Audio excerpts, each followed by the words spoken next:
Halo semuanya, kembali lagi bersama saya Wa'run. Masih melanjutkan dari bagian sebelumnya, yang setelah 6 Raja Dewa menyetujui kepemimpinan Tangsan, singkat cerita mereka pun mengadakan rapat demi mendiskusikan perihal penggabungan alam dewa. Nah, apakah rencana 7 Raja Dewa tersebut? Tanpa banyak bacot di awal, mari kita masuk ke alurnya.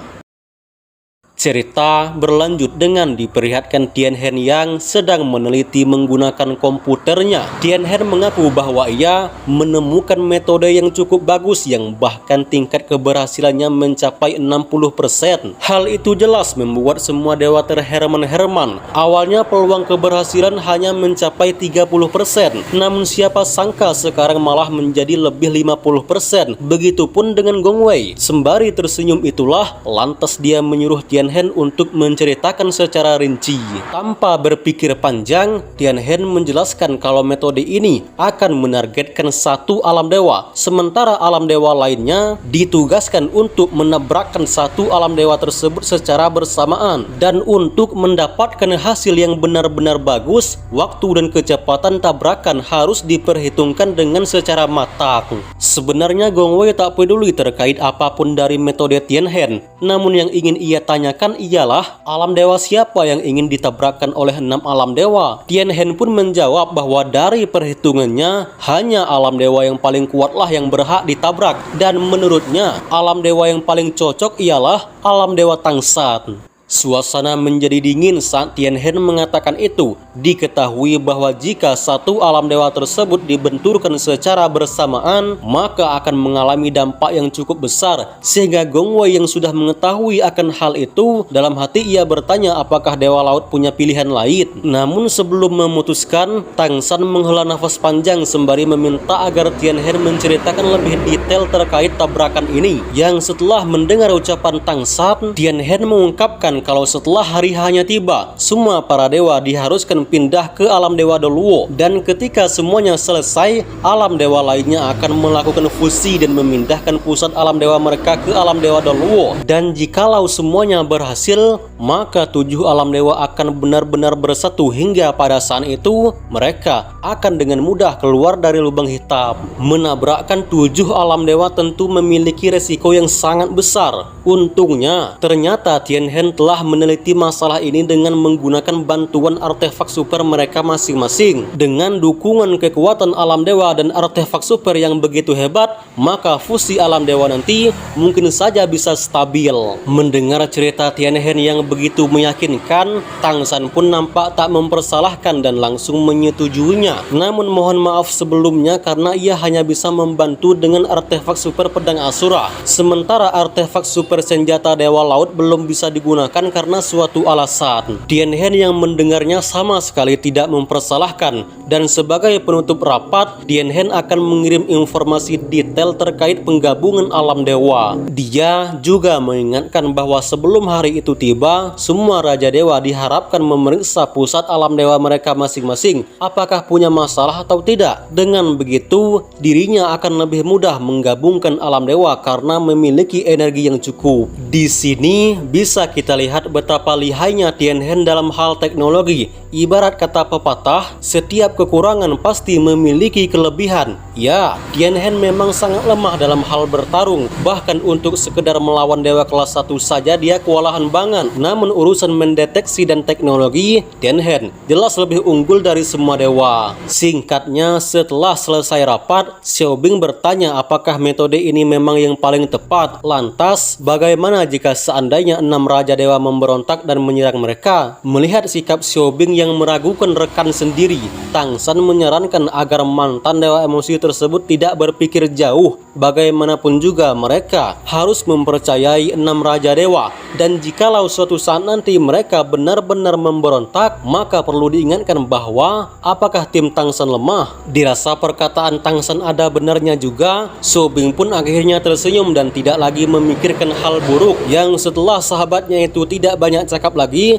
Tang San mengumumkan agar semua dewa berkumpul di komite alam dewa. Sementara para dewa di alam dewa Daluo sedang rapat besar-besaran, Tianhen mulai memindahkan inti alam dewanya ke alam dewa Daluo. Melihat akan hal itu, tentu saja bininya agak heran dan meyakinkan apakah tindakan Tianhen ini benar-benar layak, karena jika terjadi kesalahan sedikit saja, maka akan terjadi hal buruk bagi alam dewa mereka. Tianhen menjelaskan kalau mereka benar-benar tidak mempunyai cara lain lagi, dan metode kali ini selain satu-satunya jalan keluar, ini juga bentuk kesetiaan bagi dirinya terhadap alam dewa Daluo. Mendengar ketulusan Tianhen, Lily hanya bisa mendukung dan berjanji akan selalu berada di sisinya. Tak peduli apapun keputusan Tianhen, selagi itu terbaik bagi alam dewa, maka Lily tak akan mempersalahkan. Sementara inti alam dewa Tianhen mulai berpindah dan penghuninya juga segera berangkat ke alam dewa Daluo, Hailong nampak galau brutal dan kabarnya sudah sangat lama berdiam diri duduk di kursi tersebut. Salah satu bini Hailong pun mencoba menghampiri dan menenangkan, namun hal itu jelas percuma mengingat beban Hailong menggendong satu alam dewa sangatlah besar. Melihat sikap Hailong yang tiba-tiba dingin banget,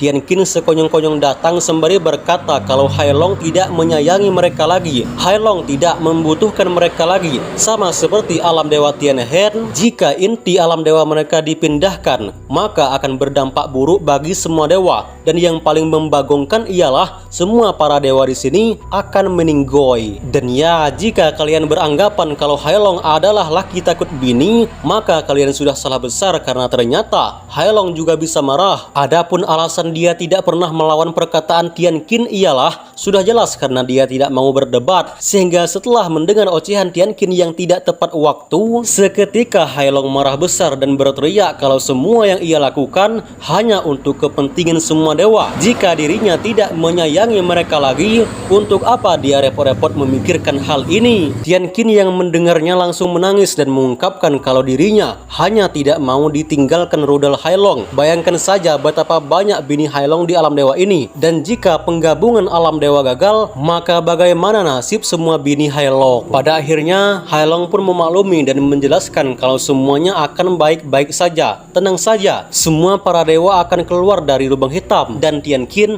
tak akan kehilangan rudal Hailong. Sementara di alam dewa kegilaan, terlihat Lei Xiang yang memikirkan saudaranya yang telah meninggoy. Dalam hati ia mengungkapkan bahwa jika saja saudaranya tersebut masih ada, maka ia tak perlu menghadapi semua masalah ini. Tepat ketika Lei Xiang berpikir panjang itulah muncul Xiao Sui yang memberikan informasi perihal dewa-dewa senior yang mengevakuasi dewa-dewa junior ke alam dewa Daluo. Namun karena beban Lei Xiang terlalu banyak, dia hanya tersenyum tanpa menjawab satu kata pun. Di alam dewa kematian, Ahdai dan bininya sedang berbincang-bincang perihal penggabungan alam dewa nanti. Singkatnya, Ahdai sangat setuju, bahkan ia tak sabar saat hari itu tiba, karena selain mendapatkan tempat tinggal yang indah, mereka akan memiliki teman-teman yang baik dan kuat. Sementara di alam dewa cahaya, terlihat Zainab yang mengkhawatirkan keadaan Gong Wei. Semenjak dikalahkan 6 raja dewa, Zainab beranggapan kalau Gong Wei sedang galau brutal karena tak terima dikalahkan Tang San. Menyadari kesalahpahaman Zainab, Gong Wei menegaskan kalau dirinya sama sekali tidak merasa terpukul akan kekalahan itu. Faktanya, setelah melihat sifat dan aksi Tang San, dirinya malah mengharapkan kalau rubah tua tersebut bisa menjadi pemimpin yang tepat. Terlebih lagi, menjadi pemimpin tentunya juga tidak sesederhana itu, apalagi yang dipimpin merupakan gabungan dari 7 alam dewa yang tentunya memiliki tanggung jawab yang sangat besar. Nah, maka dari itu, untuk apa Gong Wei ngebet jadi pemimpin sementara di sisi lain Tang San jauh lebih cocok kebanding darinya? Ingat, misi semua dewa ialah keluar dari lubang hitam, dan jika penggabungan alam dewa benar-benar berhasil, maka mereka tak perlu takut lagi jika bertemu dengan lubang hitam. Di alam dewa Inzu, nampak Kaisar Qin yang sedang memainkan gukinnya. Berbeda berbeda dengan pemimpin alam dewa yang lain, Yinzu ternyata tak rela jika inti alam dewanya digabungkan. Hal itu bukan tanpa alasan. Diketahui kalau alam dewa Kaisar Qin diciptakan oleh Yinzu dan Zi. Alam dewa mereka sangat indah. Jika dihancurkan begitu saja, maka hilang sudah kenangan mereka selama ini. Melihat sifat Yinzu yang tiba-tiba aneh banget, Zi pun mencoba menenangkan sembari berkata bahwa jika mereka pernah membangun kehidupan bersama, membangun tempat tinggal bersama, membangun rumah bersama, maka di alam dewa baru nanti, ia tentu juga akan bisa membangun tempat yang lebih indah. Di alam dewa Dolowo seperti biasa, sebelum memulai hal besar, Xiaobing selalu bawa santuy dengan senantiasa memasak untuk semua dewa. Sembari mengaduk-ngaduk gulai itulah, Xiaobing menatap pisau terkuatnya sebelum terungkap alasan dirinya tidak menggunakan pisau tersebut pada pertarungan sebelumnya adalah karena dia tidak mau membunuh orang. Entah seperti apa kekuatan pisau tersebut sehingga Xin berpindah ke Donglei yang tampak memikirkan nasib alam dewa Doluo ketika dibenturkan oleh 6 alam dewa nanti. Di tempat lain, Yu Hao dan Wutong yang berduaan sembari menikmati keindahan alam dewa Doluo. Wutong sedikit curhat tentang dirinya yang sangat lama tinggal di tempat tersebut, namun karena suatu alasan membuat dirinya pergi ke benua Doluo dan berbaur di sana. Mendengar cerita barusan, lantas Yu Hao tersenyum sembari mengucapkan terima kasih karena berkat turunnya Wutong ke alam bawah membuat dirinya bisa bertemu dengan gadis secantik Wutong. Wutong yang mendengarnya langsung mengeluarkan wajah manja. Dia bertanya kenapa suaminya tersebut begitu senang. Bukankah dahulu saat mendekatinya Yu Hao telah banyak menderita? Bukankah jika seandainya memilih wanita lain, Yu Hao tak bakalan dikejar-kejar oleh ayahnya? Lantas, apakah suaminya tersebut tidak menyesal? Yu Hao pun menjawab kalau dia tidak pernah menyesali tindakannya. Terlebih berkat dorongan dari ayah mertuanya, ia bisa menjadi kuat seperti ini. Selain itu, dia juga sudah menyadari kalau kejahilan Tang San hanyalah sekedar gabut doang. Wutong menghela nafas panjang sembari mengungkapkan kalau ayahnya adalah orang yang memandang penampilan. Lantas, bagaimana jika suatu saat nanti Tang San meminta Yu Hao untuk menjadi penguasa alam dewa dan menggantikan posisinya? Dirasa pertanyaan Wutong hanyalah bercanda, Yu Hao pun hanya tertawa sembari berkata kalau Tang San tidak mungkin memberikan kedudukan setinggi itu. Namun setelah Wutong meyakinkan bahwa bagaimana jika suatu saat nanti itu benar-benar terjadi, apakah Yu Hao bersedia? Dengan yakin Yu Hao menjawab kalau dia bukannya tak mau, akan tetapi salah satu alasan dia naik ke alam dewa ialah membantu keperluan ayah mertuanya. Sementara urusan penguasa alam dewa serahkan ke orang lain saja, dan dia yakin kalau dewa kejahatan dan dewi kebaikan adalah kandidat yang paling cocok. Mendengar perkataan Yu Hao, Wutong menyampaikan kalau ayahnya pernah berkata bahwa dewa kejahatan tidak bisa menjadi penguasa alam dewa. Begitupun dengan dewi kebaikan. Dan jika suatu saat nanti terjadi hal yang seharusnya tidak terjadi, maka besar kemungkinan kalau Yu Hao adalah pilihan utama Tang San untuk menggantikan posisinya. Mendengar itu, lantas Yu Hao langsung menatap Wutong sembari tersenyum. Dia mengingatkan kalau dirinya hanya menginginkan hidup bahagia bersama istri tercintanya ini. Dan jika menjadi penguasa alam dewa, takutnya dia tak punya waktu lagi untuk bercanda-canda seperti malam ini. Wutong pun langsung mengejek Yu Hao karena telah menarik ucapannya sendiri. Barusan dewa emosi tersebut mengatakan kalau dia akan senantiasa membantu ayahnya. Namun kenapa pula malah menolak menjadi pemimpin? Dengan perasaan bersalah, Yu Hao menegaskan bahwa dia siap saja membantu apapun yang ayah mertuanya suruh, asalkan tidak mengambil posisi kepemimpinannya. Sengaja ya teman-teman saya agak singkatin dialog Haotong ke dialog dewa-dewa sebelumnya karena ini memang ada kaitannya dengan Shaolin 4.5. Di sini kan Yu Hao seolah gak mau tuh gantiin Tang San jadi pemimpin. Nah, suatu saat nanti Yu Hao memang dia paksa Tang San untuk menggantikan posisinya karena Tang San mau pergi ke alam lain, reinkarnasi ke alam fana, alam Falan kalau gak salah di Shaolin 5 itu.